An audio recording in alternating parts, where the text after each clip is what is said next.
and the Attorney General and Republican Senate candidate joins us now via video. General, good to have you. This is good news because it came out today that the baby was just born yesterday and is going to get the life-saving care that he needs. I couldn't be more excited. I mean, it was a shocking story that this surrogate mother was going to have to abort this baby because the intended parents didn't want it because of the medical treatment required. And how sad would that have been had we let this happen? They were trying to get her back to California where the laws wouldn't protect her. And so I'm very pleased that my office did a great job in getting a court order to protect and make sure that any life-saving treatment is available to this newborn child that, as you said, just born yesterday. Yeah, just born yesterday. And I mean, I think the whole nation was kind of captivated by what we viewed as the callousness on the part of the people that were really pressuring her to do this. And she was very brave. I mean, and she did a lot of research. I mean, one of the reasons she came to Texas, and correct me if I'm wrong on this, General, is because the healthcare system here and the hospitals here, there's several that are specifically designed around treating this condition, correct?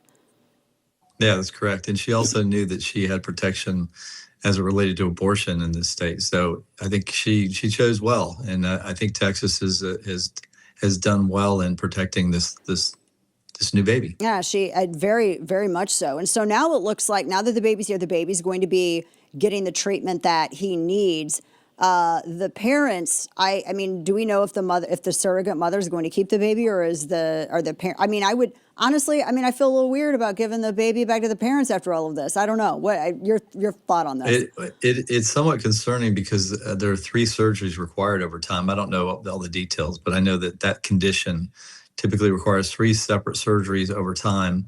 The first one being more immediate, but I don't know all the timing and details of that. But that's going to be an issue going forward because, turning them over to these parents who didn't want the baby to live seems to me like a real risk for the baby. Yeah, it does. I mean, that does sound like a huge risk. I don't know. I don't know how I feel about that, but we'll see. I mean, the surrogate I wouldn't mom, want to go there. I know. If it were me, because then you have to think about, okay, well, are all of the doctor's visits going to be followed, and all the protocol, is that going to be followed? And they're not in Texas. The surrogate mother is. Are they going to come to Texas because this is like the gold standard for this particular type of physical condition? So I don't know. But not only had this one, I also wanted to ask you about this because you also scored a big victory upholding election integrity and preventing voter fraud, a real hot topic, not just nationally, but also in the Republic of Texas. The Fifth Circuit restored 9 provisions of Texas's 2021 election law, including mail ballot ID and voter assistance rules for people who don't know, finding that the groups challenging them lacked standing. I mean, and also common sense, General. They lacked common sense. Look, this is like the legislature passed this. This was good legislation that was designed to protect us from cheating in elections, from coercing voters, from ballot harvesting, from unduly influencing people in their vote. Why would anybody be opposed to that unless you wanted to be part of cheating? So I'm very pleased with the ruling by the Fifth Circuit. It protects our elections, and we have another victory here in Texas. I only wish other states cared as much as we do about election integrity. And I'm going to shift gears here because I hope that voters care as much about these victories that you have scored consistently over and over again on behalf not just of Texans, but also establishing legal precedents that other AGs can springboard off of. And I hope that people realize that as we go towards this midterm election because, your challenger, who is a Democrat who apparently does not know how to hold a torch or really know anything about the economy or really, I think, respect the essence of what Texas is. The polling's close, General. I mean, at least what I've been seeing, the polling's close. And I keep telling people that this race is for the Republicans to lose. I kind of wanted to get your thoughts on the lay of the land where you are right now in the campaign. Absolutely. And by the way, while I've been out securing victories for Texas for 12 years, he has accomplished nothing in the legislature that is good. We have plenty of really horrible votes, but he's actually a DEI counselor for a consulting firm, and they make money off of charging school districts. It's taxpayer money. Then they teach this, equity, inclusion, all this crazy stuff, and that's how he makes his living. That's James Talarico. in a nutshell. It defines them, and the contrast is amazing. But you're right. This election is close. We are in midterms, which typically, are more difficult for the party in power. It's very similar to 6 years ago when Ted Cruz had a very close race against Beto O'Rourke. And the reality is we have more Republicans in Texas than we do Democrats, but we have an enthusiasm gap, and it happens in successful Republican states, like it's happening in Nebraska and Kansas and Iowa. In the Republicans in states like Michigan and Maine and New Hampshire, they're motivated because they've got bad governance. But sometimes we lose 6 to 9% of our Republican voters because they're like happy with things. And so that's a big group. If we get Republicans out to vote, we will win this election. And especially once we have an opportunity to define this guy, which we are every day working to raise the money to do that. So I do need help at kenpaxton.com to raise that money so we can compete with him on TV right now. Something that you said just really stunned me. 6 to 9% are just happy with the way things are, and that's typically one of the reasons why that percentage doesn't turn out in elections. Yeah, they're just not. They're so just they're not so happy with engaged. what you're doing. They just think that it's just going to stay that way. They don't have to do anything else. We got the win. Look, he's the attorney general, guys. We don't have to worry about anything else ever again. I mean, that's just stunning to me because no offense, but that's so apathetic of them. It is very apathetic. It's true, but we've got to turn that into motivation. My goal is to educate them that there really is a danger to electing a guy like James Talarico to the Senate from Texas. Yeah. First of all, it sends us in a bad direction, and it surely means we're going to lose the U.S. Senate if we lose Texas. But it's a long-term, very bad problem with a socialist Democrat, which is what this guy is. He's hiding it. He's trying to hide it right now and change his story so he can get elected. But he is a socialist Democrat, and if elected, we will see some extremely Mondani-ish policies and votes coming our way. He's the Texas Mamdani. That's exactly what he is. And for those who's just joining us, we're talking to Texas AG and Senate candidate Ken Paxton. And you're right. He worked while you were out there fighting for voter integrity. You're fighting to secure the border. You were fighting even with the Obama, Biden, and the Biden administration, all of them. This guy was an equitable education consultant. I don't even know what that means. Equitable education.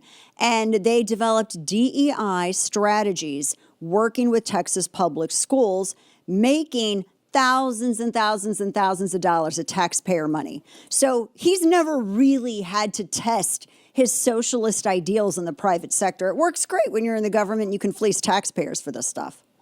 Well, not only that, but he tried to pass a bill that would have required large school districts to do this DEI stuff, and of course, hire him and his firm.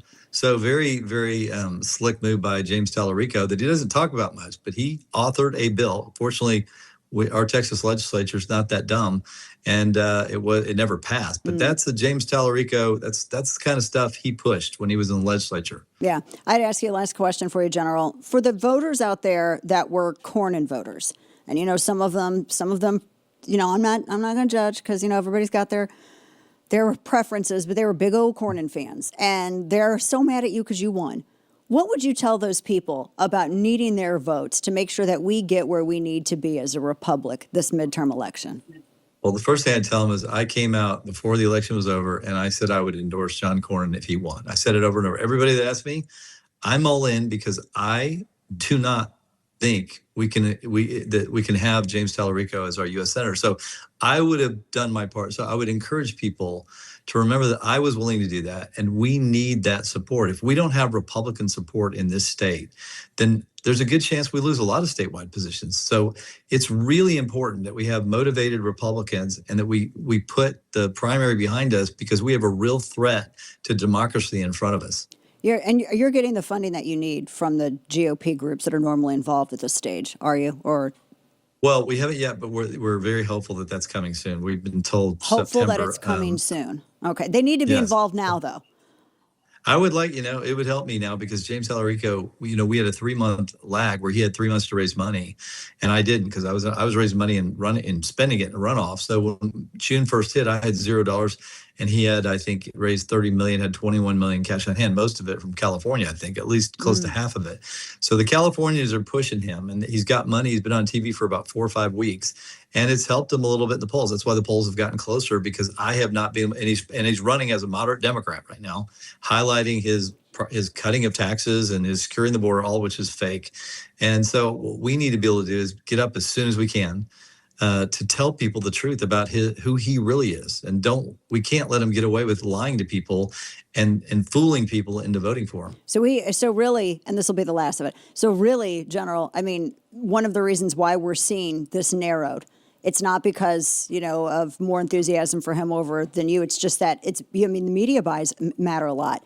That message distribution matters a lot. And it's because you have some of the groups that are normally involved at this stage that need to get involved. And they need, because this Senate, we don't have a lot of spaces to give up in the Senate. And this is probably one of the most important races in all of the Senate races. So is it accurate to say that they need to get involved now because they're waiting too long? I think sooner the better, just because we can't let him run with his message that's false for too long, because he's trying to brand himself right now differently than he has his entire career. And he's trying to rebrand himself, as a Texan. He drives a truck now. He, rented a truck. He eats meat now, which he never ate before. He loves the oil and gas industry, which he said he tried to pass a climate bill that would have destroyed them. And he said you couldn't be a Christian if you. Yeah. So, look, there's so much about him that is fake. And the voters just don't know. The people that we need to vote, and a lot of Republicans know, but we need all Republicans to know, and we need some of those swing voters to know, and people that will, they'll go, whoa, I don't want a socialist Democrat as a U.S. Senator from Texas, maybe from California, James Talarico, but not here. Yeah. If they're not voting Paxton in the Senate race, any vote not for you is a vote for Talarico. Any vote withheld is a vote for Talarico.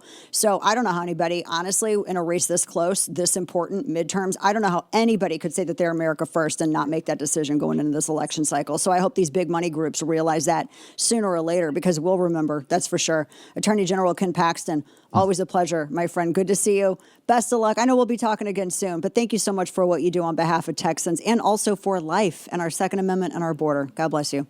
It's an honor. Thank you. And good to see you.